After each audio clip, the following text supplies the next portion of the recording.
Steve's trying to tell me I'm muted. That's what it is. All right, what's going on, y'all? Let's scroll up, see who here. Lashimi, D in the background. What's going on, Coral? How you doing?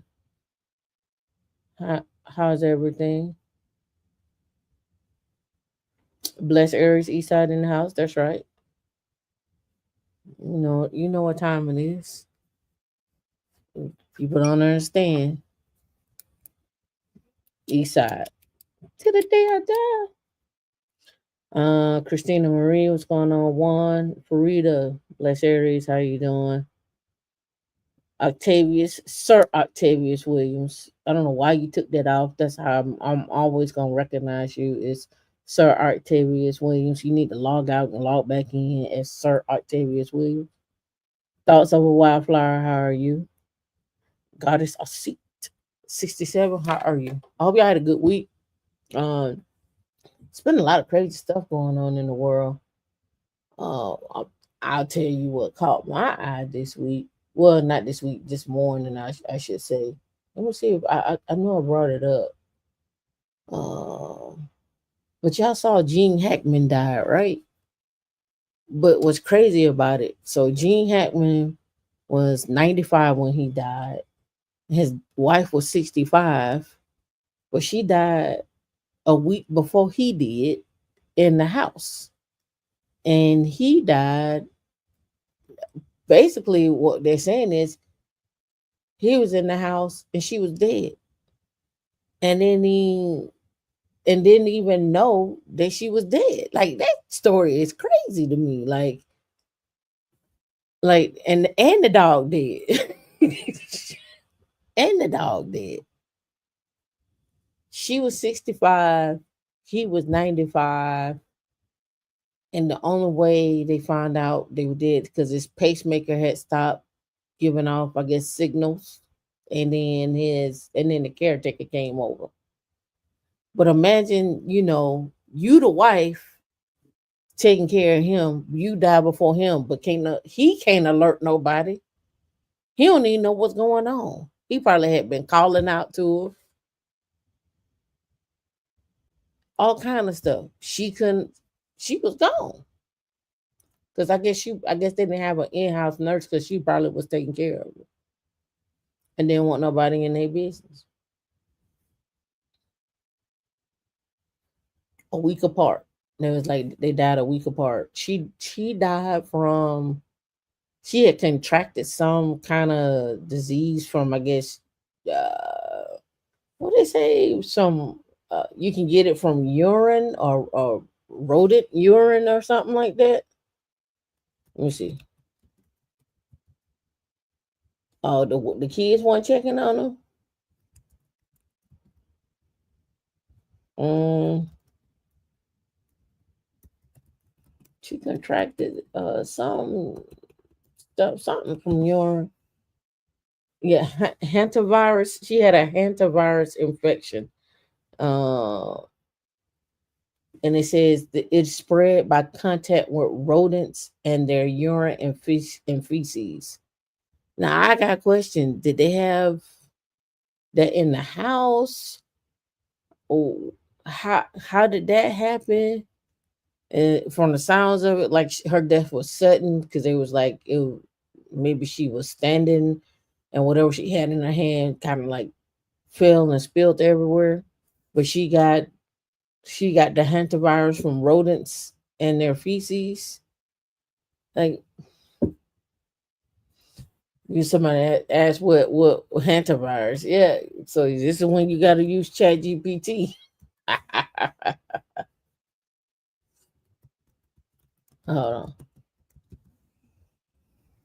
All right, so it says right here. Here's how it goes. Let me blow. I hope I can blow this up so I can read it to you here. All right, let's go. Back out a little bit. That's a little bit too big. All right, let's go.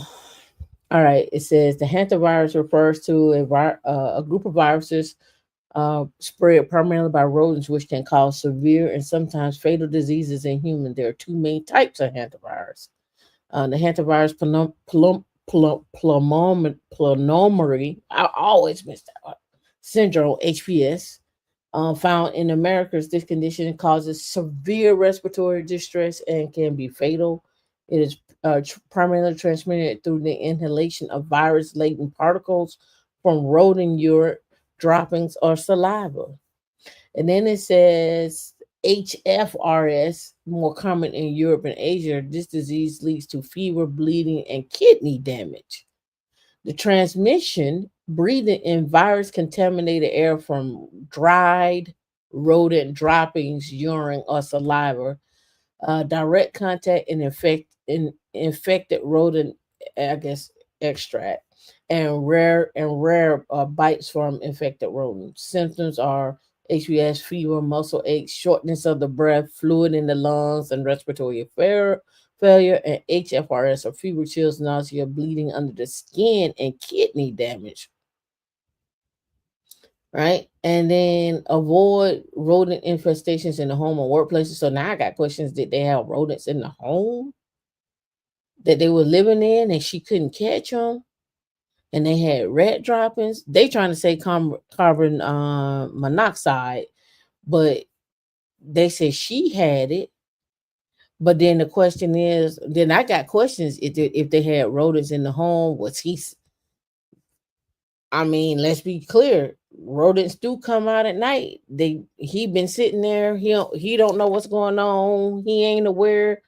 Did the rodents start attacking him? I mean, I'm being a conspiracy theorist now, but I'm just saying, like, like, again, just saying. I thought that this was crazy.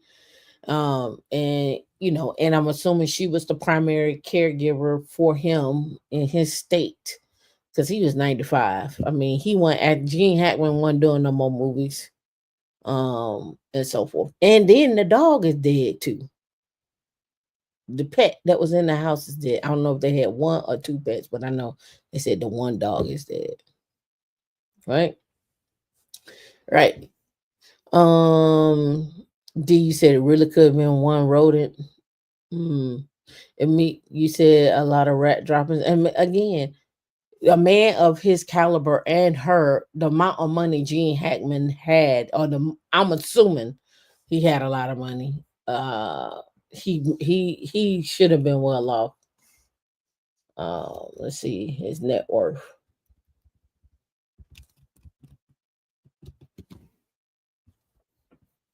Let's see what they saying his net worth is about 80 million, give or take. That's what they're guesstimating. About 80 million. So again, yeah, that sounds crazy, right? But it kind of gets into a point I want to talk about too, right? And I'm glad this I brought this up first. So this is a great segue into somebody left a comment, and I wanted to highlight the comment, and then I'm gonna talk a little bit more about the comment, right? So Brooklyn 329 stated, "Hey, I'm happy to have listened to Will. I open up an IRA. If you all don't know, I talk about opening up an IRA, your Roth IRA, making sure you're investing your 401k, being strategic about where you go and look for jobs at, also being mindful of your surroundings and the people that you associate with. No, whole nine. I talk about all of this. Life insurance policies and high yield savings account. She stated she was laid off, and then her dad passed away within 2 months. And she said, I did not feel bad for being laid off because I saved my money and since I was going to get laid off. People were acting funny towards me, which is another story in itself. And then she said, thank you so much. My dad passed away. I got laid off within 2 months. And after his passing, I'm happy I had a policy for my dad. And she stated, I had money saved and could pay for his burial and ceremony without stressing about money right away. I did not get the check from the policy until about 10 days later, after 10 days later, because they needed to verify that the person who passed who passed and required a death certificate. I am saying this because not many people know this. Always plan to be strategic with your life. As much as I love my brother and sister, they did not pay anything towards the expenses. I shared the policy money with them and they did not appreciate it. She goes on to say, so in the end, we can only prepare for ourselves. Honestly, I'm okay with being alone because even people you love may not love you like that based on their actions. Just want to share again. Thank you, Will. And we appreciate you for sharing your story, which goes into my other story, which is all kind of tied around Jean Hackman. Is again, when you all are out here looking for jobs, I tell you all the time, be strategic about where you're looking. Always follow the money and always make sure that you are preparing yourself for your next big win, right? And that next big win could be a number of things, but let's just talk about being prepared. Um, Here, this is the one I talked about a while ago with the with setting yourself up. It looks to be pretty big on my screen. I'm just gonna zoom in a little bit more. Yeah, that's good right there. So that y'all see it. All right. So again, your foundation, right? I talk about this year, over time. I've said this time and time again. Again, basics. Go to ssa.gov and find out how much money you have made. You can go to ssa.gov and find out how much money you've made in your entire life. And then look at how long it's taking you to make that money, right? Why? Why am I telling you that? One, you can see where you've been and you can see how long it's taking you to make that money. And you can also start looking at how can I cut that time in half to make double that money? What do I need to do? What skill sets do I need to have? What rooms do I need to be in? Who do I need to network with? Where do I, some of you may need to move. Some of you have never ever moved outside of a 10-mile radius and have not even explored the possibility that maybe the area that you live in is just not giving. It's not giving you the quality of life.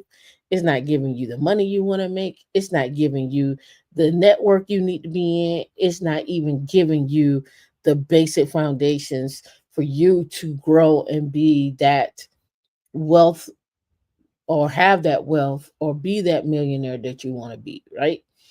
Next one is a lot of people I find really don't know how to speak. And when I say how to speak, meaning they don't know how to read the room and be able to engage with everyone around the room. And it's not a gift. It's for some it is, but some of it is just practice. Being able to walk in a room, assess a room, and be able to talk to people on different levels goes a long way. Trust me, it goes a long way. And that right there is going to come with time.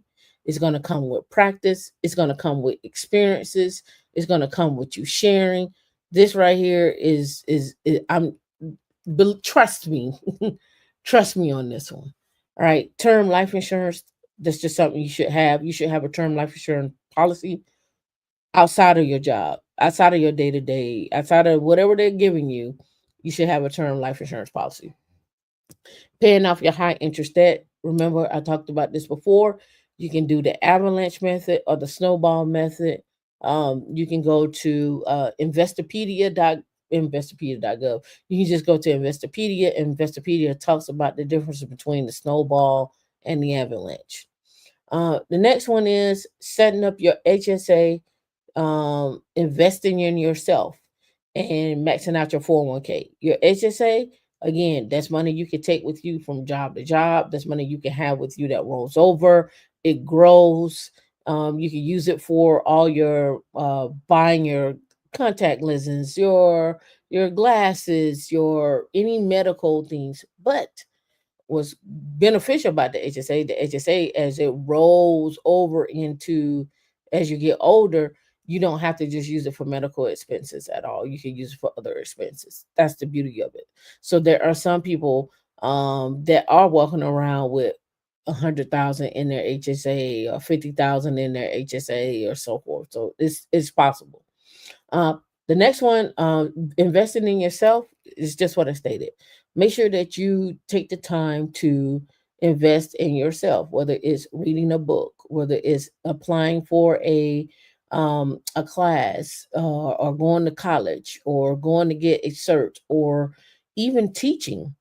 Investing in yourself could be teaching someone else, right? And then the last one, max out your 401k. I think it's 23.5 this year. Looking for jobs. I'm cool with, listen, I'm not knocking you all that got 3 or 4%. Just know that it's greater money out there than 3 or 4% when you're talking about when we're talking about having investment into your 401k. It's so much more there. Setting up an emergency fund. I prefer you to set up for a year. Dave Ramsey and them prefer you to have like maybe a month and then build up to 6 months and so forth. I'm just telling you off the rip, just go ahead and build up for a year, and you can start small and scale up. And then having a high yield savings account, putting money away into a high yield savings account. Find one that's going to return you 5%, leave it in there and let that money grow, let that money work for you. In fact, take your sign-on bonus and put it into your high yield savings account so you can have some money. But that's your foundation, that's getting started. Now, with all that being said, for me, I'm gonna tell you how this translates for me. Had I not had these things already set up, I wouldn't be able to dip and be able to help my mom out. All right. So when I'm talking about this, I'm talking about my own personal experience here. When I say this, I'm saying it from this perspective. Um, for like, for give you an example, and we can just go by. Let's pull up the calculator so that we all on the same page. And I like to talk numbers and show numbers and give y'all real world examples. So let's talk about real world examples. So if I want 24/7 care for my mom, right? And this goes for anybody, and this is just private care. The average person is going to get paid $30 an hour. And that's 24 hours. So there's two 12-hour shifts. So there's two nurses really. And we're talking about 7 days a week, right? So let's just say that, right? It's just 7 days a week. So for a week, that's 5,000. We multiply that by four, you add you're looking at about $20,000 a month, and that ranges from person to person, from what you need and so forth. So just imagine if you weren't prepared to do that. Now let's take it even one step further. Imagine if you didn't have your own house, or your own apartment, or your own um or a way for you to make money, or a way for you to be able to help out your family members. That's why I think I take this from I take this line from, I forget his name, he's out of North Carolina. uh I forget his name. Dark skinned guy that did wholesale and then moved to Dubai. Max Maxwell. I take a line out of it. I take a line from him. And his thing was, you owe it to yourself to be wealthy, not rich but wealthy. You owe it to yourself to be that millionaire. And it's not because you got to help your family, it's because you puts you in the ability to help others. That's why you always hear a lot of the Dave Ramsey's, a lot of them, the multi-millionaires, damn near billionaires, always say they look to give back and help others. Well, it's not just because, one, it's a tax write-off. Let's be clear, but it's also uh, mind soothing, the fact that you're able to be in a position to help someone else who actually needs your help, right? That's a peace of mind, and then two, the comfort that it provides for that person to know that somebody has their back, right? So I always say, I'm always keep it real with you all. Um, you owe it to yourself to be wealthy. You owe it to yourself to invest in yourself. And what that looks like is going to look different for everybody. There'll be some similarities, but that's what you owe yourself. If you ever, and I just had a conversation about this, and I've had this conversation several times. When I graduated from, when I graduated from college, and when I went back to college, I always thought like, damn, I, I screwed my life over. I'm behind. I need to play catch up. This, that, and the other. But like I told you, I'm only here to train you as assassins. Your My goal is to make sure that when you all walk in the room, you mark everyone in the room. You leave no crumbs. You take what the room is, what it gives, and you go on and you multiply. And I'm not saying you steal from somebody. I'm just saying to you, at the end of the day, you walk in the room and you own it. You own it because you read. That's number one. Two, you understand how to apply it, and you also understand how to listen to people. Again, let's go back to that whole conversation about Toastmasters. But you're not going to get there by sitting on the sideline, and you're not going to get there by waiting on somebody to hand it to you, and you're not going to get there by waiting on someone to give you the go ahead to be the best that you could be.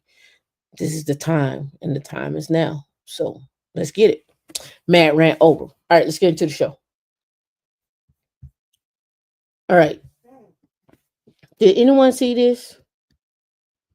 Straight out of sci-fi, Earth receives a deep space laser message from 16 million kilometers away, kilometers away. NASA has just pulled off a breakthrough that could change the space communication forever. A deep space laser transmission has traveled an astonishing distance, surpassing anything done before. NASA has taken. Let me look a little small. NASA has taken a bold step into the future of interplanetary planetary communication, successfully transmitting a laser-based message from spacecraft to Earth across an astonishing 16 million kilometers. This historic achievement is part of the deep space optical communications experiment. Now, let me talk about why I bring this up. All right. So, somebody mentioned last week about they looked at a job in Colorado and they were working. They got an offer for 185. I think it was Steve or some Steve Job, not Steve Jobs, Steve Tech something. That mentioned that he got an offer. Now, I just pulled up and let me see if I got it up here. Let me look. Hold on. Do do do. No, no. Let me find it. I have pulled up some stuff from Colorado, and I wanted to dive a little bit more into last week's conversation and the conversation now. Okay, I had it right next to it.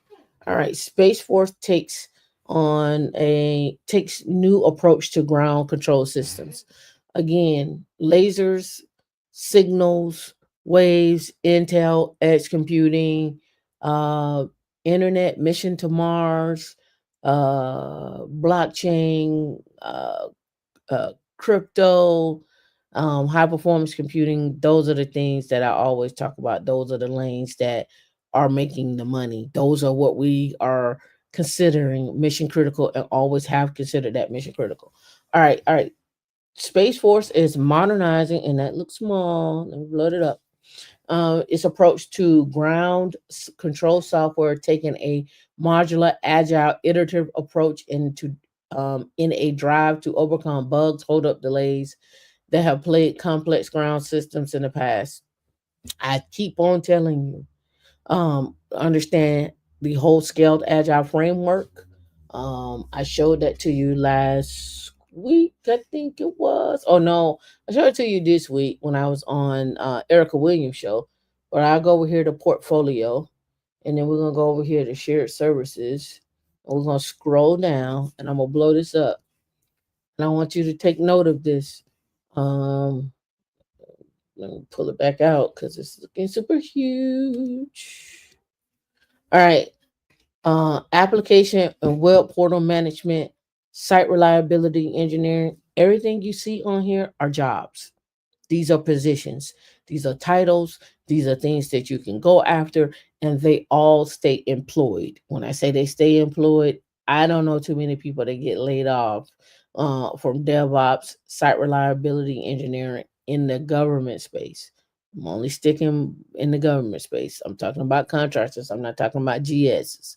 I'm talking strictly contractors, right? I don't see them getting laid off like that. I'm sorry.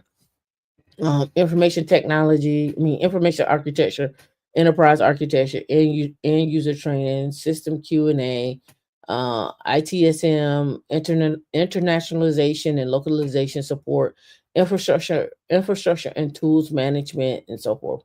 And then there I have to log in, but there is a set of roles and responsibilities that go with that. If we go back over here to safe, I'm gonna blow this up a little bit more. But if you look over here, right here, you have product owner, you got scrum master, and you got arts or agile release trains. Um, though these two right here are jobs. RTE is a job, release train engineer, system architect, that is a job, product manager, that is a job. What you see here is a slew of jobs on here, and also a slew of frameworks and a way to think about how to deliver a product to a end user or to that customer. That's why I say you need to learn how to listen, you need to learn how to talk, and you need to learn how to deliver exactly what that person wants you to deliver, or a group of people want you to deliver, and also being thinking innovatively as you continue. Remember, some of you are builders and some of you are maintainers. You got to figure out which one you're going to be. If you're a builder, you're going to always be looking to innovate, build something new, start over, come in, tear down what someone has, save the good bones, and then build up from there. The maintainers, they're gonna come in and do whatever is there. They're not gonna switch up nothing. They're not gonna change nothing. They just gonna do what they're told, and they're just gonna work. And some of you have that mentality. Some of you are okay with that. Some of you may be getting ready to retire. You don't want to think. You just want to maintain, right? And it's okay. But understand what your options are out here when we're talking about who's doing what and where things are landing. All right, so back over here we got more rapid modular development for software used to command and control missile warning and orbital warfare follows modern commercial best practice, but concerns remain over how fast USSF or software factory, right? Or USSF can change its approach, and how well it can integrate a desperate system. So again, we the that integration, I could build these applications all in silos, but how do I integrate all these applications? How do we know we don't have duplicates of applications or duplicate of services or duplicate of functionalities in those applications? These are things that you need to know. This is what they're doing out there. I'm just telling you from my perspective, so you can have the mindset in the interviews and in the when you're sitting down in these conversations, that you are able to peel back the layers and the onions very quickly, and you need to learn how to make that assessment really quickly. All right, ground isn't equally important to space components. I think it's more important to Colonel Robert Davis, Program Executive Officer at SSC's Space Sensing Director, I guess directorate. I've been really trying to carry that message in my grounds. Often have been an afterthought. A lot of resources and attention can be put into space segment for good reason, but we have to focus on the ground at least as much, probably not more. Again, the ground is what's keeping you safe and keeping you being able to deliver stuff on the internet. To just keep it 1,000 with you. So again, look at here: GPS satellites, the Atlas program for command and control of space domain awareness assets, the Future Operation Resilient Ground Evolution Forge has come under scrutiny. The program is for command and control of missile warning satellites like the next gen OPIR. If you want to know what I'm talking about, This is where you go, and you can do this on Indeed if you want to, or Dice. But let's just type in this, and let's just type in OPIR, and let's see what we get back.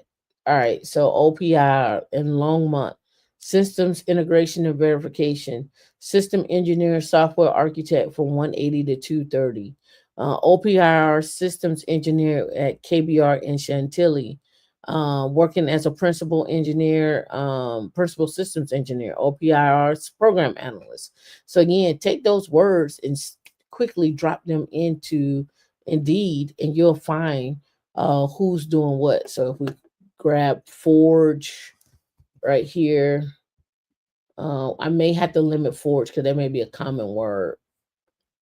Um, I may have to limit it to Colorado, but we'll see what comes up. Yeah, I figured it was gonna do that. Let me look. Let me see what's another giveaway. Let's go here. Grab that. Let's come here and then let's look up jobs. See if they'll give me something. All right. Jobs related to future operation resilient evolution system include missile warning, subject matter expert, system director, and OPR program analyst. So then they got kind of what those are, and then the jobs actually come up that are associated with those. So here it is: missile warning, subject matter expert, and then take a note of the jobs: Blue Water Federal Solutions, Radiance Technologies, Astrion, and then some SIC and Aurora. So if I'm looking at jobs with that are in these fields, I'm looking at the companies who hire.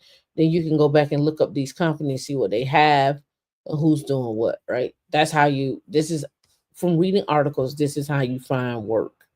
Right? So the next one is um geosynchronous and polar orbits and resilient MWMT in medium or orbit, and the Government Accountability Office warned that the forge must mature by the end of the fiscal year. In other words, we're going to cut your funding. On March the 3rd, it had awarded $150 million to BAE for the prototype Forge command and control software. So you know BAE is hiring. So now you can go look over BAE and see what they hiring for if they just won $151 million contract. Somebody got to eat.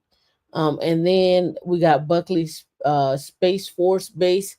That's right there in Colorado.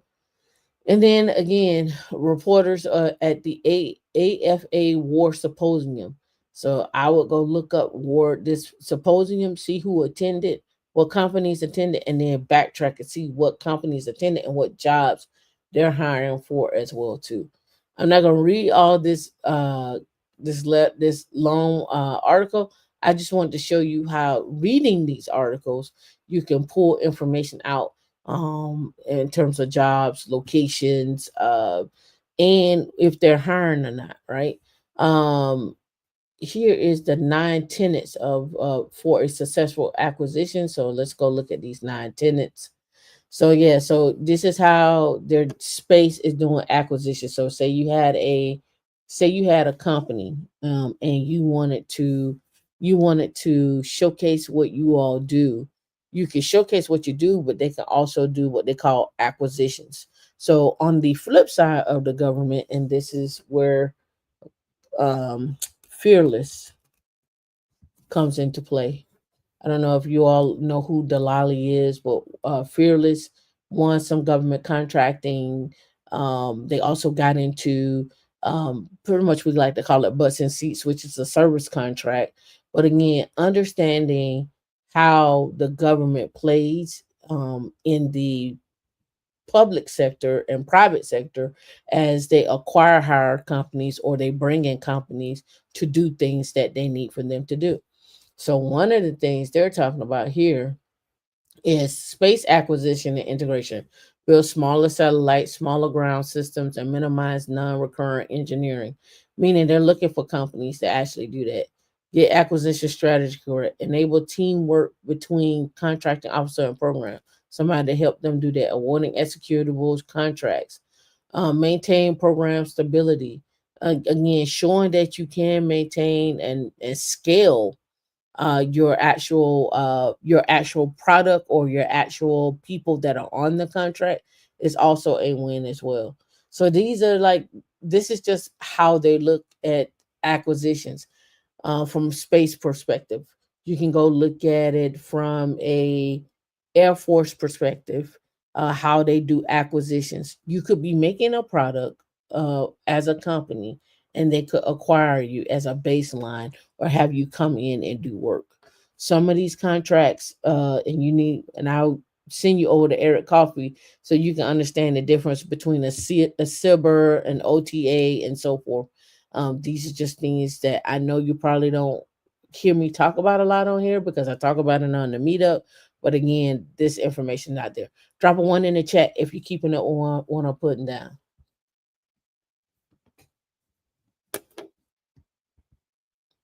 All right. So how many different companies name me, let's do it this way.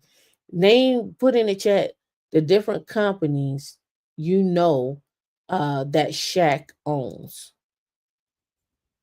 or at least a part of. Put in the chat.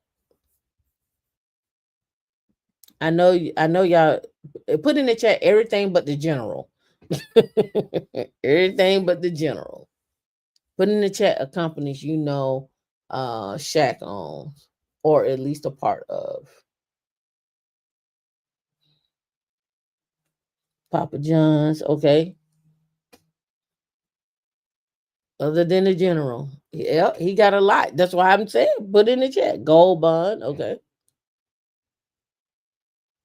That's the only one you know.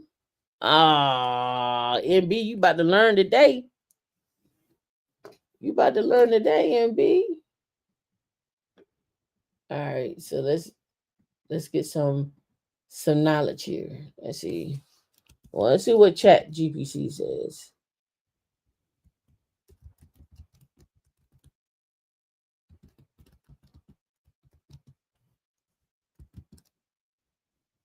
Mm,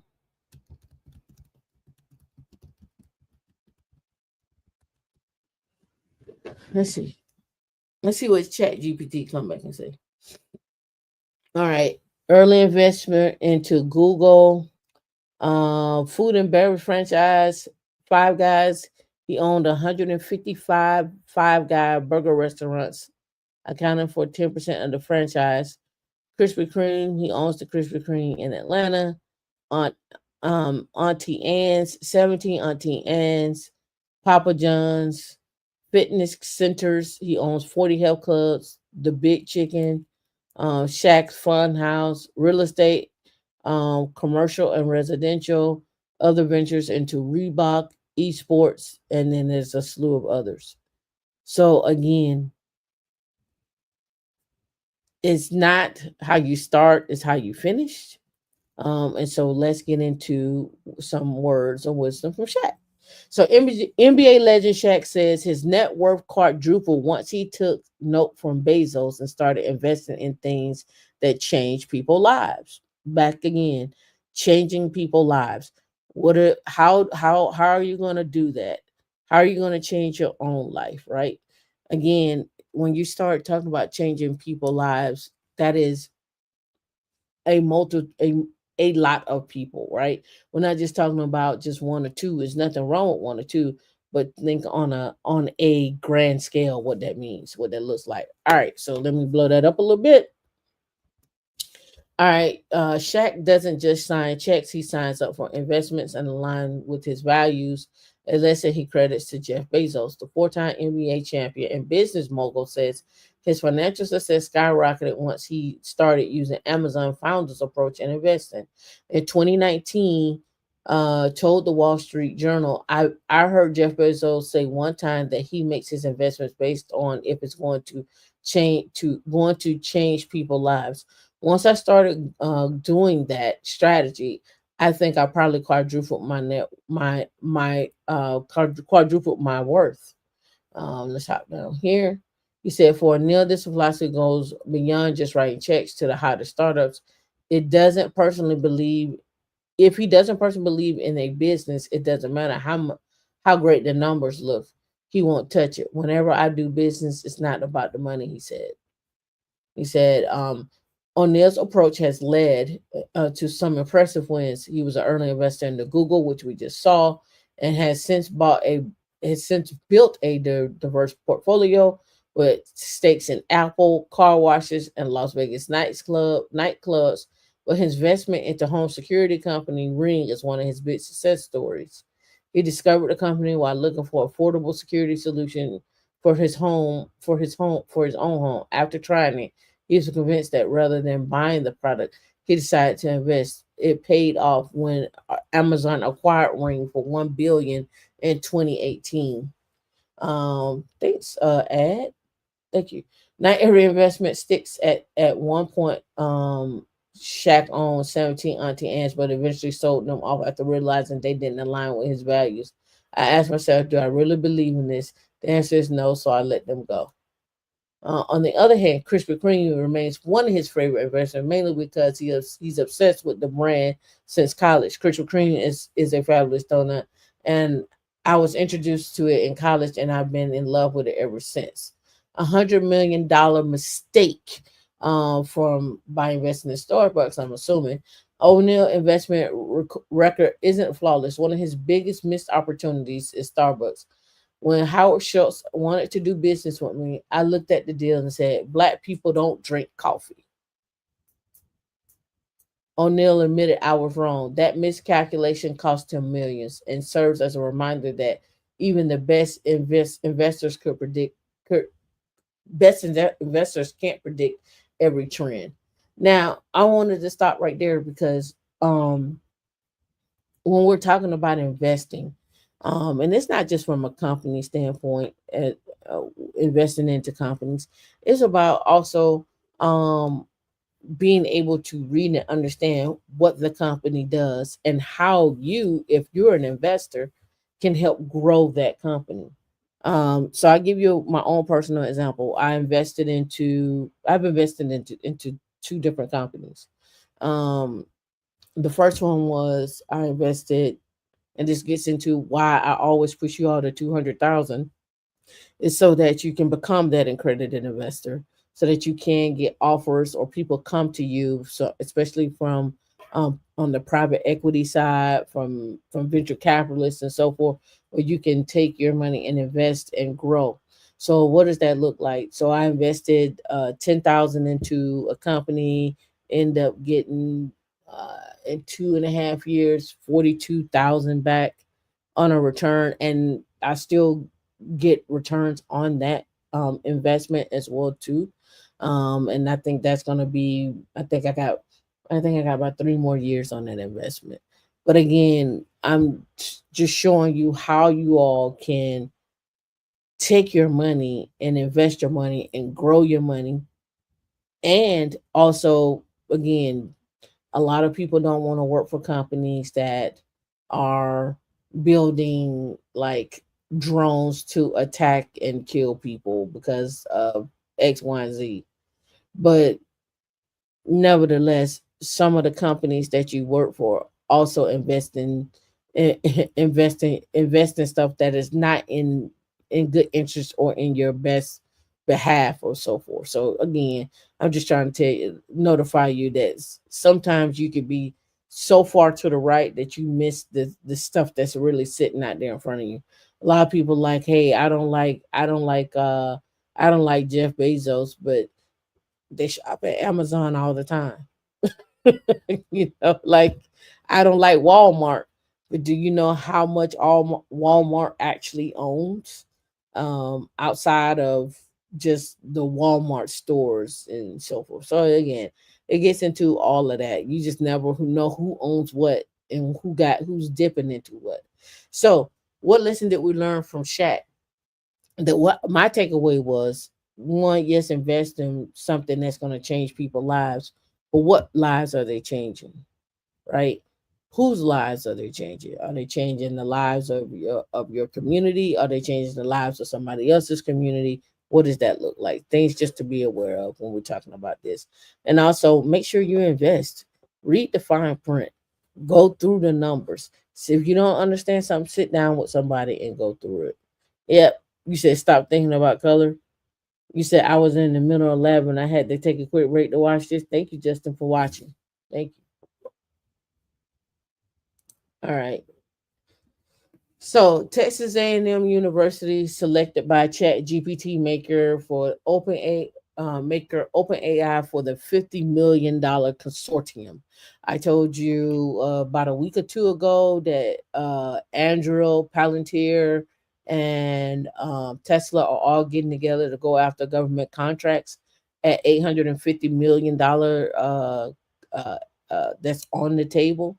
Next year's looking to be 1 trillion. I did see where they're trying to cut the defense spending to 50 million for next year, but good luck on that. I don't see that happening. All right, so here we go. I gotta read it. I gotta log in. I have to go find somewhere else. Let me go right here and find that article somewhere else.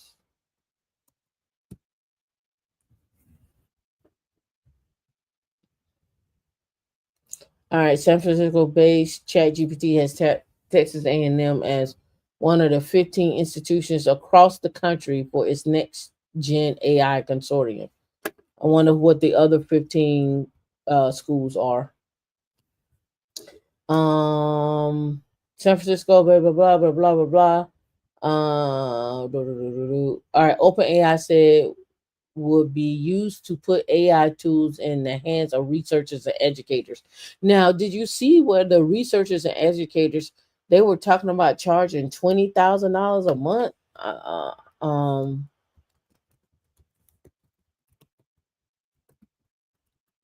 for research? Yeah. OpenAI could charge up to $20,000 a month for open AI agents. According to the report, the information OpenAI intends to launch several agent products tailored for different applications. One of the rumored agents said to be priced at $20,000 a month for PhD level research. PhD level research, right? $20,000 a month, right? That's what they're charging. We look forward to collaborating with OpenAI while support would enable us to empower our students, researchers, and broader academic community with cutting edge knowledge and skills in a rapidly evolving field of generative artificial intelligence. Boom, boom. All right, cool. That was on that. But again, it's $20,000 a month for research for that research. But Texas A&M selected by OpenAI maker for the $50 million consortium, and you should look more into this consortium. Why? I told you for several months that colleges are going to be another way for you to get into tech because they have a large wealth when it comes to getting research and development and funding. This is where you're going to find most of your high performance computers. You can get into quantum computing, you can get into research, you can get into AI. This is where you're going to see and find all of that at. So, looking at Texas A&M, your University of Washington's, I'm not sure what the state is going to be since they're pulling funding, which I think came out to 19 million. Excuse me, for HBCUs. But if I'm HBCUs, I'm back in. I'm going on the back end and doing and pushing the schools to have more research and more development on that side. Um, it's great that we have these specialty schools, but we got to get into the research and development. And NIH had a huge grant out there with VMware a few years ago for like I think it was some like 25 million or something like that.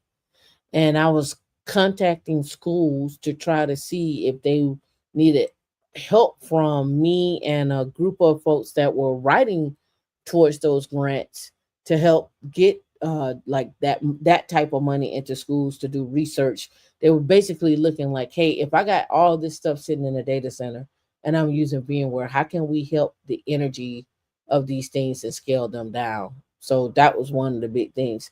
But I never got called back. Like the schools wouldn't call us back. I had Eric Coffee call.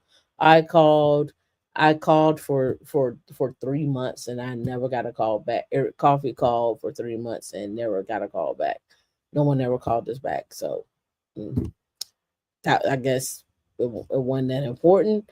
What I've have found is a lot of the times the HBCUs are not interested in doing government contracting, which would be very lucrative to them because then they could start forming smaller teams to go after some of these SIBRs that may award $3 million for research and development for a year, or $3 million for research and development every pop, and that could be over 3 months for you to deliver, right? So again, we got to start thinking about innovative ways that we can be in the game. What does that look like? All right. So next up, giving you some ideas of like where things are going. I don't know who is Ski Korsky lands $100 million contract with the Navy to upgrade the H-35 helicopters. But now you can go look up who this is. They got $100 million contract from the Navy to upgrade the H-53 helicopters. So when I say upgrade them, it tells you right here, this modification adds scope and increases the contract ceiling for compatibility assessments, engineering models, cost reduction analysis, software support, correction of software deficiencies, enhancement, service life extension analysis, and flight test supporting follow-on testing and evaluation. So you want to work on a contract that works on these H-35s, follow the money. It's been awarded. It's $100 million. It has been awarded. So now you know there's been awarded. You know they're looking for people, and you know the type of work that they're looking for. Go apply. Right? Go apply. All right. Nvidia. Nvidia sheds 1 trillion from its record high market cap as the market sell off intensifies. I saw the sell off of um, Palantir as well too. But I saw the post that Erica Williams had. If you're investing in Palantir, it has returned 774%. I got in when it was $10. You too can get into Palantir. I think is it at $80 right now? But PLTNR. PLTN. Let me look. I think it's PLTNR, but I don't know why I put that in there. That's my last. That's my name. PLTR. Yeah. What was it last? $84. So you can look at Palantir and see what it's done over the year. You can see what it's done over time. Took a big rise right there. Let me look at this. See that big dip? Look at that. Was up around on and by one at 124. It's up at 124. So again, the sell off is occurring. Buy the dip and hold on to it because Palantir is putting a lot into it. Now we'll cover Palantir at a little bit later on. I'm not gonna go through this one because this is I there's a video out there that I need to review again, and I want to talk about this next week. Blackstone versus BlackRock. Um, there are some things that I want you all to get out of what Blackstone and BlackRock offers. What do they do? How do they make their money? Who and what they hire for? Um, if if you caught Erica Williams' show, I talked about that pragmatic engineer where we talked about everyone else is from 100 to 500,000. And then you got big tech that goes from like the 150 and up. And then you got the private equity and hedge funds that really do the hiring on the fintech side. That's super huge. Let me see if I can find it in my email so you guys can keep up with that. It was from Levels FYI.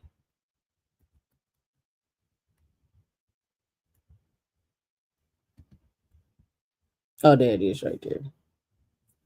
All right, let's pull this up so you guys can check this out. I showed this on Erica Williams show, but I'll show it here because I really want to able to really dive off into it the way I want it to. All right, so let's talk about it. Show you I can show you what I'm talking about. So again, you know, your local market, then there's tier two and tier three regional, the top of the regional market, right? As far as compensation. But let's hop down here. Um, and this is what I was talking about here. All right, here it shows you everyone else ranges from that 100,000 to looks like about right around 350,000. And then big tech goes from that looks like that may be about 110 all the way up until the line goes all the way up here to 700,000. And then the top scale ups and the hedge funds go from that look like about 210 to past your 700,000 in total comp. Now, why am I showing you this?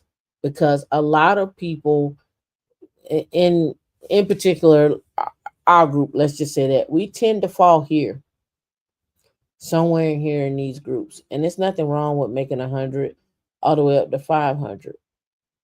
But these this out here, this 600, 700, the 1 million that I showed you, the jobs at a million and 10 million, your hedge funds, your Black Rocks, your fintech companies are where we oftentimes don't look to work. And they're the ones that have um uh that that market cornered when we're talking about jobs paying 600,000, 700,000, and also they only recruit from top schools. Let's be clear on some of that. But then also another one is to not the other one is to we also have to work to be in the room, so we can't not avoid it. Question 10: do you think blockchain space is overcrowded? No, I fair and Perry. Let me give you a different perspective of blockchain.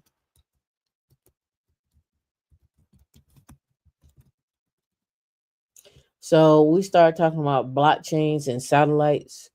Um, this is what I was talking about here. This is a thing that's been out for a while when we start talking about because JP launches blockchain in space.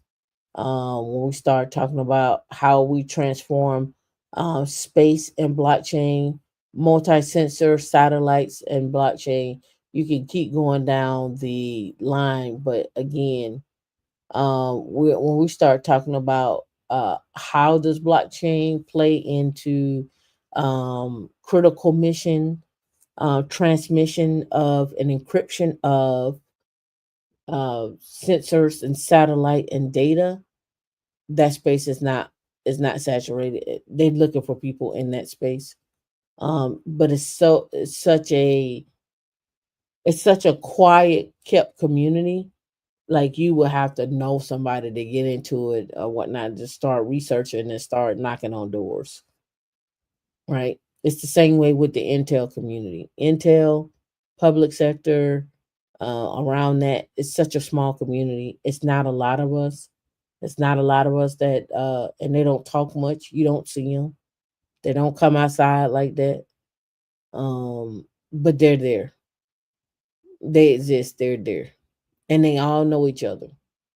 Small community. When I say a small community, I mean a real small community. A real small community.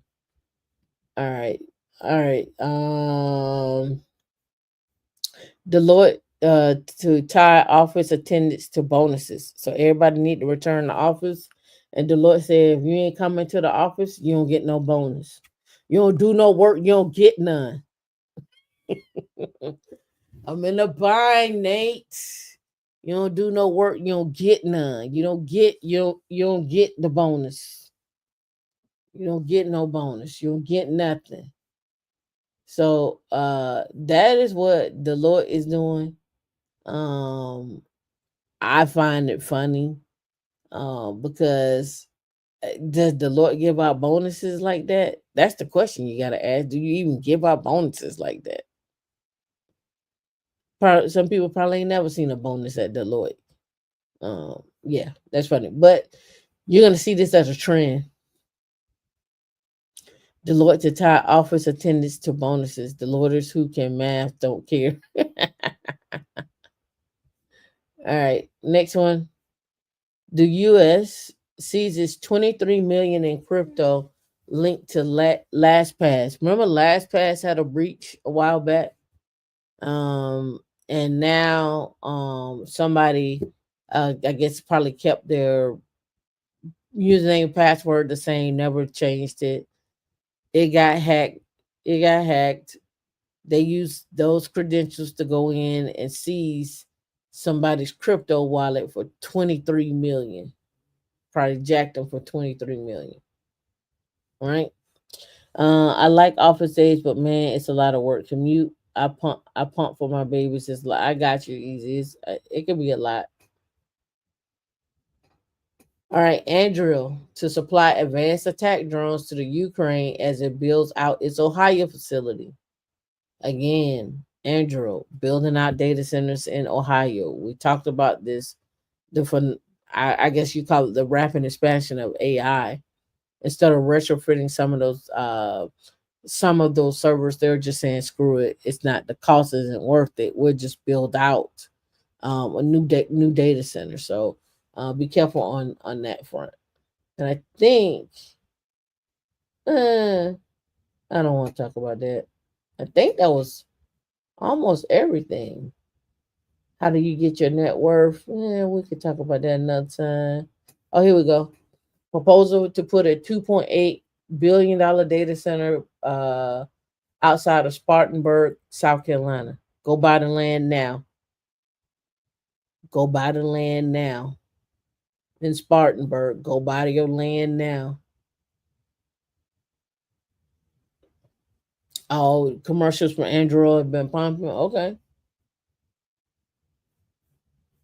Walgreens stock rises amid $10 billion deal with Sycamore Partners to take the drugstore private. Walgreens is saying we're going private. They're going back private.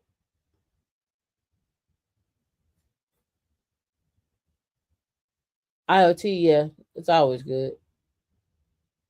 Oh, I logged out. Thanks. All right. Last but not least, I wanted to talk about this. AutoZone.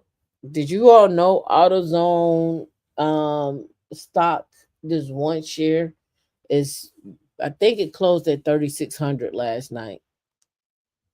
But the fact that AutoZone share is $3,600 is mind boggling. So I wanted to know, why was their stock so high, right? Why is their stock so high, right? I mean, do y'all still run into Amazon AutoZone for your stuff, or do you go O'Reilly's or just Sam's or whatever? Does anybody in here use AutoZone for anything? And when the last time you been in one?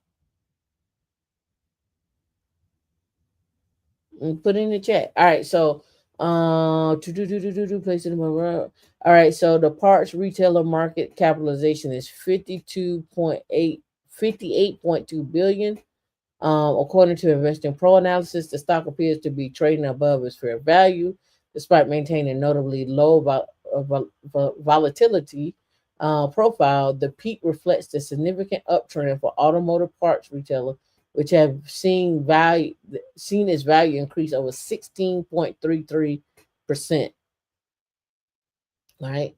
The company's strategic expansion efforts and increasing demand for car parts in the do-it-yourself market have contributed to the success. With analyst price targets, it should go from 27 to 39.50. AutoZone's ability to consistently deliver value to its customers and stakeholders. You gotta listen to that. Has solidified its position as a leader in the industry, and this last all-time high serves as a restaurant to, a restaurant as a testament to the company's enduring success and resilience in a competitive market. For deeper insights into AutoZone's value and growth, including 8 additional exclusive pro tips, check out the Constant Report. I'm not going to do that. But again, the question you have to ask yourself is, why is AutoZone stock $3,600? Why is the stock $3,600? AZO.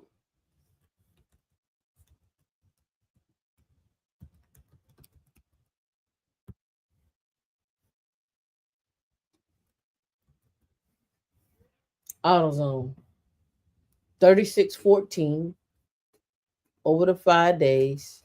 This is what it has looked like over the month.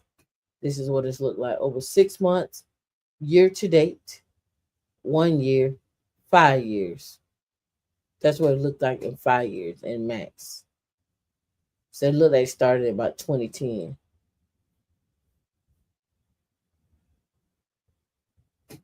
So if you got a stock, if you got some money, you can go in and put into your slices, $5 a slice, or you can what's it called over at what's it called over at not your Schwab, but what's the other one?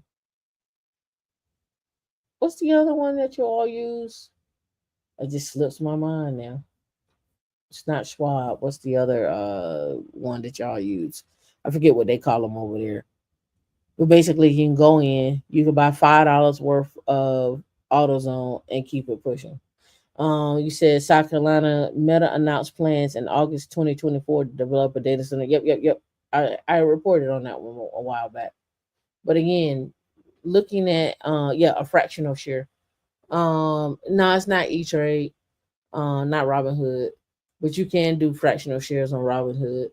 But why is AutoZone at 3,600 and growing, and there's no turning back?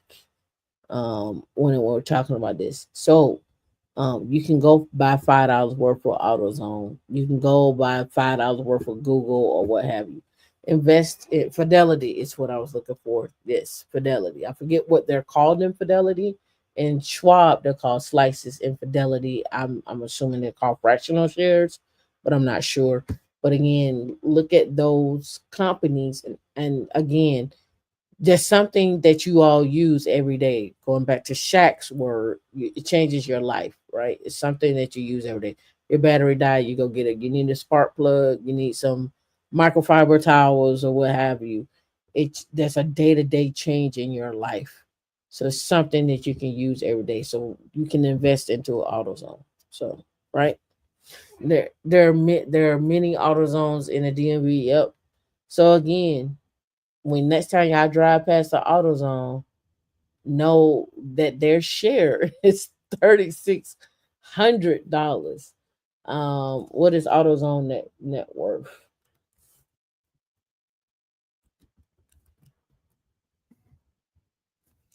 AutoZone net worth is 17. Oh, net worth is 60.55 billion, and they have revenue in last year. I mean, in 2023, of 17.48 billion.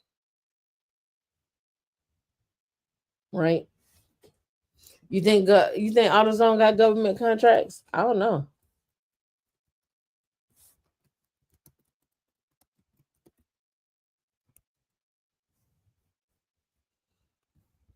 Let's see what they say.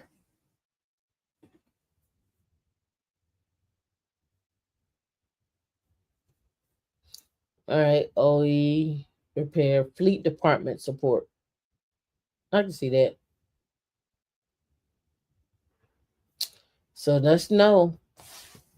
When you're looking at AutoZone, you can see the fact that they got a lot of they got a lot, they got their hands in a lot of stuff. So one of the things you could do is go download a prospectus of AutoZone, or you can go to Google Finance or Yahoo Finance and look and see what they're investing in, what the predictions are.